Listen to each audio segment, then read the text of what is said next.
خداوند یسوع مسیح کے عظیم جلالی اور بابرکت نام میں آپ سب کی سلامتی ہو۔ آواز تھوڑی آئی ہے، میں دوبارہ کہنا تو اچھی آواز نہ کہنا، تھوڑی آواز میرے نہ زیادہ ہونی چاہیے۔ خداوند یسوع مسیح کے عظیم جلالی اور بابرکت نام میں آپ سب کی سلامتی ہو۔ ٹھیک، اب پتہ چلا کہ کلیسیا جاگ رہی ہے۔ شکریہ، خداوند کا شکر ادا کرتے ہیں کہ اس نے آج پھر ہمیں یہ موقع دیا ہے کہ ہم سب اکٹھے ہو سکیں اور خدا کے زندگی بخش پاک کلام میں سے سیکھ سکیں۔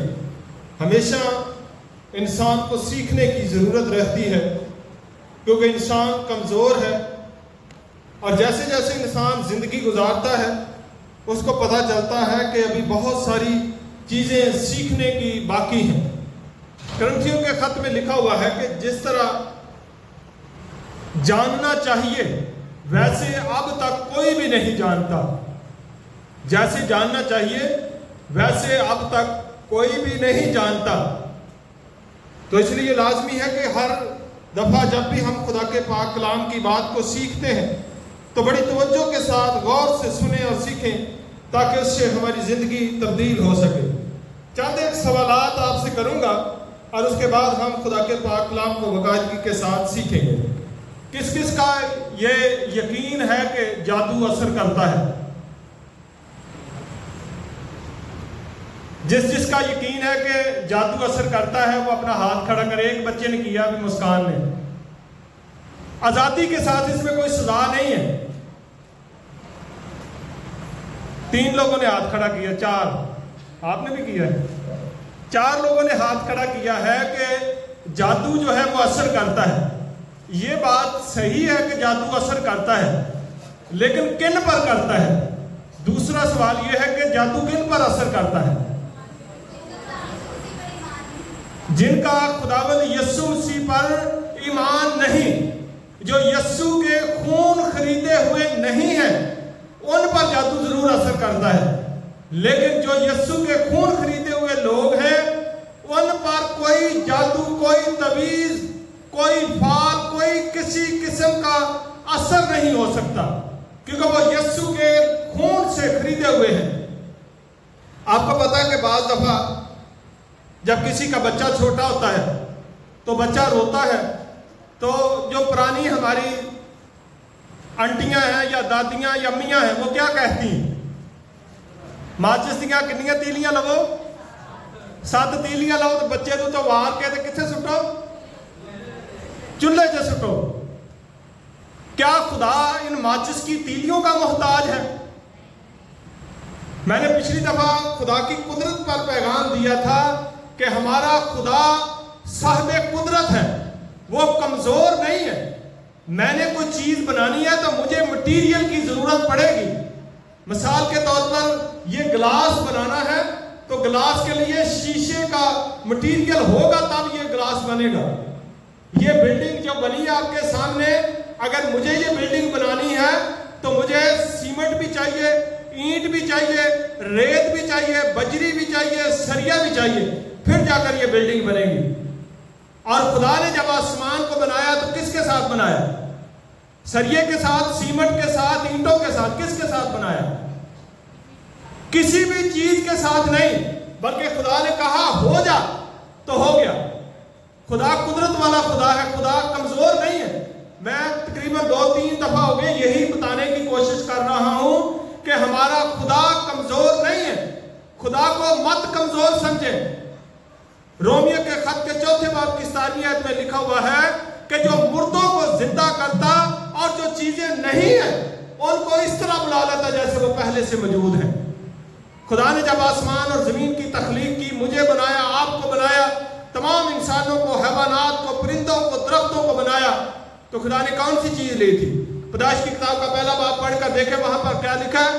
خدا نے کہا کہ آسمان بن جائے، آسمان بن گیا۔ خدا نے کہا کہ پانی ایک جگہ جمع ہو جائے، اور آج تک دیکھیں سمندر اپنی جگہ پر کھڑا ہے۔ خدا نے کہا کہ خشکی نظر آئے، خشکی نظر آ گئی۔ خدا نے کہا کہ 2 بڑے نیر بنے، نیر اکبر اور نیر اصغر۔ نیر اکبر سورج کو کہا جاتا ہے اور نیر اصغر کس کو کہا جاتا ہے؟ چاند کو کہا جاتا ہے۔ خدا نے کہتا گیا، ہوتا گیا۔ کیا میرا اور آپ کا خدا اتنا کمزور ہے کہ جب بھی اس کو کوئی چیز بنانی ہے یا کوئی کام کرنا تو وہ مٹیریل پکڑے گا. خدا کو انسانوں کی طرح مت سمجھے. خدا صاحب قدرت ہے.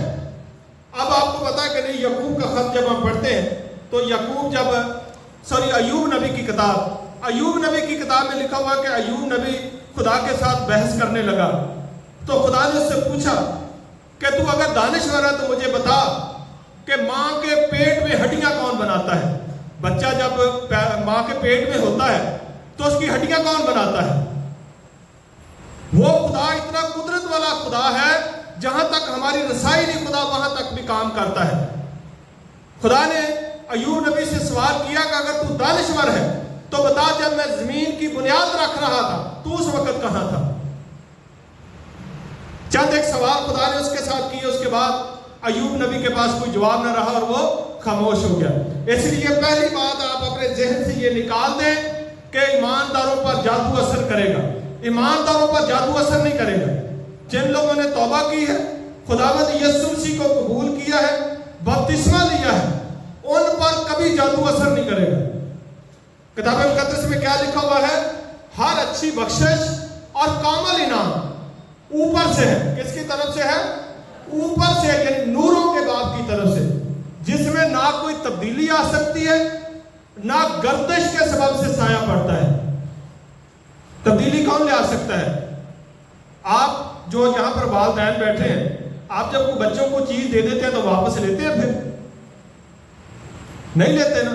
تو کیا خدا ہمارا اتنا ہی کمزور ہے کہ جو ہمیں چیز دے گا پھر چھین لے گا واپس؟ کیا لکھا ہوا ہے کہ ہر اچھی بخشش اور کامل انعام کہاں سے؟ اوپر سے، اور نوروں کے باپ کی طرف سے، جس میں نہ کوئی تبدیلی آ سکتی ہے، نہ گردش کے سبب سے سایہ پڑتا ہے. اس لیے کسی ایماندار پر جادو تویز اثر نہیں کر سکتا. دوسری بات جو ماچس کی تیلیوں کی ہم بات کر رہے تھے، خدا کمزور نہیں ہے کہ اس کو ماچس کی تیلیوں کا سہارے کی ضرورت ہے. خدا قدرت والا خدا ہے. خدا صاحب جنگ خدا ہے. خدا لامحدود خدا ہے. وہ جب چاہے، جہاں چاہے، جس وقت چاہے، جو چاہے کر سکتا ہے. کبھی کبھی جب بچہ پیدا ہوتا ہے تو اس کے بعد لڑکا جب پیدا ہوتا ہے تو دروازے کے باہر کیا باندھا جاتا ہے؟ اچھی آواز میں دسو ذرا. شرین دے پتے بننے جاندے نے. کیوں بننے جاندے نے؟ تاکہ منڈے نو نظر نہ لگے. تو جنہیں دیتا ہے وہ ماڑا سی، جنہیں دیتا ہے وہ کمزور ہے. جب ہم ایسے کام کرتے ہیں تو اس سے یہ ثابت ہوتا ہے کہ ہمارا خدا کمزور ہے. ہمارا خدا کمزور نہیں ہے. ہم اس خدا کو نہیں مانتے جس کی حفاظت ہمیں کرنی پڑے. ہم اس خدا کو مانتے ہیں جو میری اور آپ کی حفاظت کرتا ہے.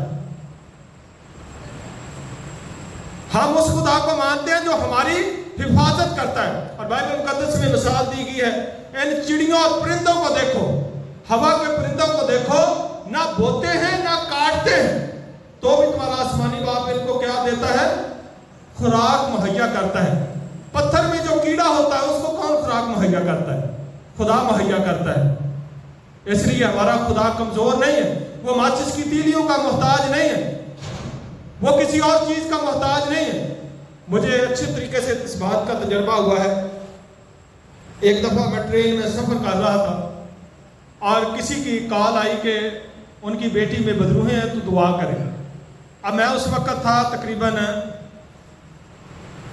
خانے وال ملتان کے قریب، اور وہ جو بچی تھی جس میں بدروہیں تھی وہ رحیم یار خانے تھی. فون پر دعا کی بدروہیں نکل گئی. اب میں تو وہاں پر نہیں موجود تھا، لیکن کون وہاں پر موجود تھا؟ اچھی آواز نہ کہو. وہاں پر کون موجود تھا؟ خدا موجود تھا. خدا ہر جگہ موجود ہوتا ہے. خدا یک وقت یہاں پر بھی موجود ہے، اور امریکہ، برطانیہ، انڈیا، بنگلہ دیش، نیپال، سری لنکا، تمام ممالک میں موجود ہے.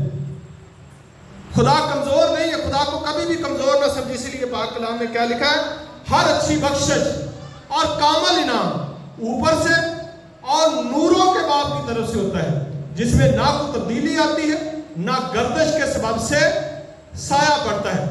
اس کے علاوہ کبھی آپ کے کپڑوں پر بلڈ لگا ہوا آپ دیکھ لیں، صاف کپڑے آپ نے دھو کے رکھے ہوں اور ان پر بلڈ لگا ہو، تو دل میں کیا کیا خیالات آئیں گے؟ کسی نے کیا کیا ہے؟ جادو کیا ہے.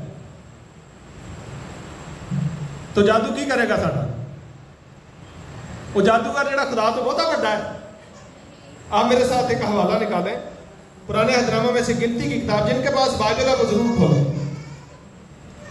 پرانے اہدنامہ میں سے گنتی کی کتاب، پرانے اہدنامہ میں سے گنتی کی کتاب 23واں باب اور اس کی 23ویں آیت. پرانے اہدنامہ میں سے گنتی کی کتاب اور اس کا 23واں باب اور اس کی 23ویں آیت. کون پڑھے گا؟ اونچی آواز میں ذرا کو پڑھ دے.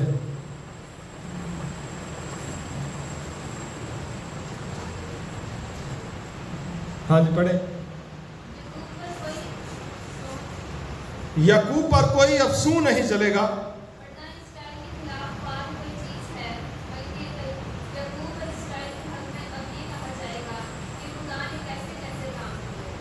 بس اب پہلی بات کیا لکھی؟ یعقوب کے اوپر کوئی افسون نہیں چلے گا. افسون کسے کہتے ہیں؟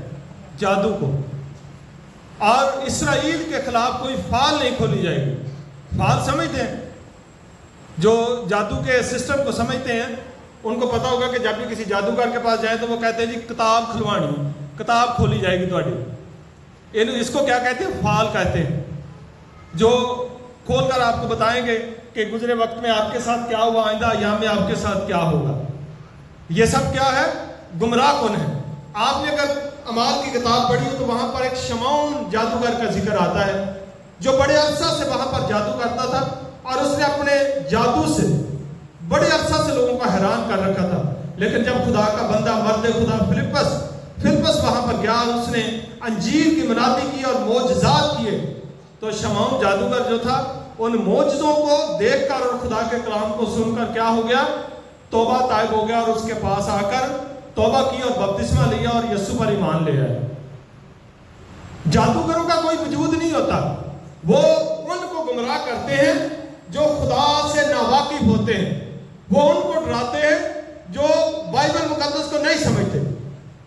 کوئی بدرو، کوئی چڑیل، کوئی پری، کوئی کسی قسم کی چیز آپ کے اوپر اثر انداز نہیں ہو سکتی بشرطے آپ کا ایمان اس پر ہو. آپ کا ایمان اگر یسوع پر ہے تو پھر آپ پر کوئی چیز اثر نہیں کرے گی. باہر والی چیزیں جتنی ایسی چیزیں ہوتی ہیں وہ ان کو ڈراتی جو ان سے ڈرتے ہیں. جو نہیں ڈرتے ان کو کبھی کوئی چیز نہیں کہے گی. اس لیے پہلی بات کیا لکھی؟ یعقوب پر افسون نہیں چلے گا، یہ جادو نہیں چلے گا. دوسرے نمبر پر اسرائیل کے خلاف کوئی فال نہیں کھولی جائے گی. اس لیے کبھی بھی آپ کے کپڑوں کو بلڈ لگاؤ، آپ کے گھر میں کوئی گوشت پھینک دے، اس گوشت کو پکڑ کر باہر پھینک دے، کوئی اثر نہیں آپ پر ہوگا. بعض دفعہ سوچا جاتا کہ ہائے میں ہاتھ لایا تو میرے تے کو اثر ہو جائے گا، مینوں نہ کوئی نقصان پہنچے گا. کیا خدا جس نے مجھے پیدا کیا ہے، جس نے اس زمین پر مجھے رکھا ہے، کیا وہ میری حفاظت نہیں کر سکتا؟ اس لیے کبھی بھی کسی چیز سے ہراساں نہیں ہونا، خوف زدہ نہیں ہونا. جادو ضرور اثر کرتا ہے لیکن بے ایمان لوگوں پر اثر کرتا ہے، ایماندار لوگوں پر اثر نہیں کرتا. میں نے شاید آپ کو بتایا تھا کہ نہیں، میرا کیس زمین کا چل رہا رحیم یار خان، اور مخالف لوگوں نے اتنے جادو کیے، بکرے دیے، بکرے کا جو سر ہوتا ہے وہ ہماری زمین میں آ کر دبایا.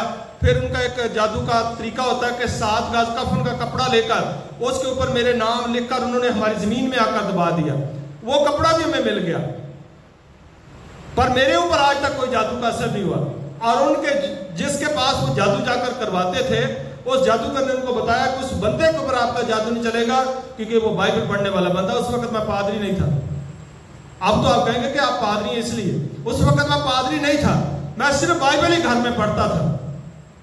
جس کے سینے میں خدا کا پاک کلام ہے اس کے اوپر کوئی جادو نہیں اثر کرے گا، کوئی فال اثر نہیں کرے گی، کوئی چیز اس کو اثر انداز نہیں کرے گی. آپ ویسے اپنی بے وقوفی سے بیمار ہو سکتا ہے، لاپرواہی سے بیمار ہو سکتا ہے، تھک گیا، زیادہ کام کیا ہے، اپنا خیال نہیں کیا، ویسے بیمار ہو سکتا ہے، لیکن جادو کی کوئی چیز اس پر اثر نہیں کرے گی جس کے سینے میں خدا کا پاک کلام. اس لیے زبور نویس کیا کہتا ہے کہ میں نے تیرے پاک کلام کو اپنے دل میں رکھ لیا تاکہ تیرے خلاف گناہ نہ کروں. جب خدا کا پاک کلام ہمارے سینے میں ہوتا ہے تو کوئی چیز ہمارے اوپر اثر انداز نہیں ہوتی. یاد رکھیں کہ جادو جو ہے وہ ہمیں برباد نہیں کرتا. ہمیں جو چیز برباد کرتی وہ کون سی کرتی ہے؟ غلط تعلیم برباد کرے گی اور گناہ ہمیں برباد کرے گا. گناہ سے بچنے کی ضرورت ہے. لعنت جو ہے وہ جادو کی وجہ سے نہیں آتی. لعنت ہمارے گناہوں کی وجہ سے، ہماری جہالت کی وجہ سے، ہماری بے وقوفیوں اور ہماری نادانیوں کی وجہ سے لعنت ہمارے اوپر آتی ہے، لیکن جادو کی وجہ سے نہیں. جادو ایماندار پر اثر نہیں کر سکتا. آپ اگر پاک کلام میں سے دیکھیں مکاشفہ کی کتاب اس کا 2 باب، کتاب مقدس میں سے مکاشفہ کی کتاب مکاشفہ کی کتاب اس کا 2 باب اور اس کی بعد میں آیت سے میں پڑھوں گا. پرگمن کی کلیسیا کے فرشتہ کو یہ لکھ کہ جس کے پاس 2 دھاری تیز تلوار ہے، وہ فرماتا ہے کہ میں یہ تو جانتا ہوں کہ تو شیطان کی تخت گاہ میں سکونت رکھتا ہے اور میرے نام پر قائم رہتا ہے، اور جن دنوں میرا وفادار شہید انتپاس تو میں اس جگہ قتل ہوا تھا جہاں شیطان رہتا ہے، ان دنوں میں بھی تو نے مجھ پر ایمان رکھنے سے انکار نہ کیا. کبھی کبھی جب بھی کوئی مصیبت یا مشکل آتی ہے تو انسان اپنے ایمان سے کیا کر جاتا ہے؟ انکار کر جاتا ہے، اور اپنے دل کو تسلی کس چیز سے دیتا ہے؟ کوئی نہیں، میں اگر دلوں کی تو ہی کیتا ہے انکار. تو خداوند ان کو کیا فرماتا ہے کہ جب وہاں پر مصیبت تھی، مشکل تھی، تو بھی تو نے مجھ پر ایمان رکھنے سے انکار نہیں کیا، لیکن مجھے چند باتوں کی تجھ سے شکایت ہے، اس لیے کہ تیرے ہاں بعض لوگ بالام کی تعلیم ماننے والے ہیں، جس نے بلک کو بنی اسرائیل کے سامنے ٹھوکر کھلانے والی چیز رکھنے کی تعلیم دی، یعنی یہ کہ وہ بتوں کی قربانیاں کھائیں اور حرام کاری کریں. آپ کو شاید ہسٹری کا پتہ ہے کہ نہیں، پرانے عہد نامہ میں ایک نبی تھا جس کا نام کیا تھا؟ بالام. اور یہاں پر جو ذکر بلک کا ہے، بلک اس قوم کا کیا تھا؟ وہاں کا بادشاہ تھا. اب وہ بلک بادشاہ جو تھا وہ قوم بنی اسرائیل سے بڑا خائف تھا، ڈرا ہوا تھا، سہما ہوا تھا، اور اس کا پتہ تھا کہ یہ نبی جس پر لعنت کرتا ہے اس پر لعنت ہوتی ہے، جس کو برکت دیتا ہے اس کو برکت ملتی ہے. چونکہ خدا نے قوم بنی اسرائیل کو پہلے سے برکت دے رکھی تھی، اور خدا نے باپ ابراہیم سے وعدہ کیا تھا کہ جو تیری نسل پر لعنت کرے گا میں اس پر لعنت کروں گا، اور جو تیری نسل کو مبارک کہے گا میں اس کو کیا دوں گا؟ برکت دوں گا. اب بلک جو تھا یہ بلام کو بلوا کر لایا تاکہ قوم بنی اسرائیل پر لعنت کرے، لیکن جب اس نے لعنت کرنے کی کوشش کی خدا نے اس کی بات نہ سنی اور اس بنی اسرائیل پر لعنت نہ ہوئی. پھر جو بلام نبی تھا اس نے بلک کو کیا مشورہ دیا کہ اگر تو چاہتا ہے کہ خدا ان پر ناراض ہو، خدا ان پر غصے ہو اور یہ برباد ہو جائے تو 2 کام کر. پہلا کام کیا کر کہ بتوں کی قربانیاں کھاؤ. دوسرے نمبر پر کیا کرو؟ حرام کاری کرو. یہ دونوں کام کیا تھے؟ گناہ تھے. اور قوم بنی اسرائیل کو پھر کس نے برباد کیا؟ بالام کی دعا نے نہیں برباد کیا، بلکہ ان کے گناہ نے ان کو برباد کر دیا. اس لیے یاد رکھیں ہماری تباہی، ہماری بدحالی، ہماری بربادی، ہماری نسلوں کی تباہی گناہ سے ہوتی ہے، نہ کہ کسی اور چیز سے ہوتی ہے. اس لیے اپنے آپ کو محفوظ رکھنے کے لیے آپ خود بھی گناہ سے بچیں. گناہ کو کبھی چھوٹا نہ سمجھیں، گناہ کو کبھی کمزور نہ سمجھیں، گناہ کو کبھی چھوٹا یا بڑا نہ سمجھیں. گناہ تمام کے تمام بڑے ہیں. پاک کلام میں لکھا ہے کہ جو خدا کے چھوٹے سے چھوٹے حکموں میں سے بھی کسی کو توڑے گا اور یہی آدمی کو سکھائے گا وہ آسمان کی بادشاہی میں سب سے چھوٹا کیا جائے گا. اور جو ان کی تعلیم دے گا اور ان پر عمل کرے گا وہ آسمان کی بادشاہی میں بڑا کہلائے گا. اس لیے خود بھی خدا کے حکموں کو مانیں، خدا کی تعلیم پر قائم رہیں اور اپنے بچوں کو بھی خدا کے حکموں اور خدا کی تعلیم پر قائم رہنے کی تلقین کریں. خدا مجھے اور آپ سب کو آج اس کلام کے وسیلہ سے برکت بخشے. آمین. آئیں اپنی آنکھوں کو بند کریں، اپنے سروں کو جھکائیں اور خدا کے کلام کے لیے شکر گزاری کریں. اور بھائی جبیل سے درخواست ہے کہ شکر گزاری کی دعا میں ہماری رہنمائی کریں.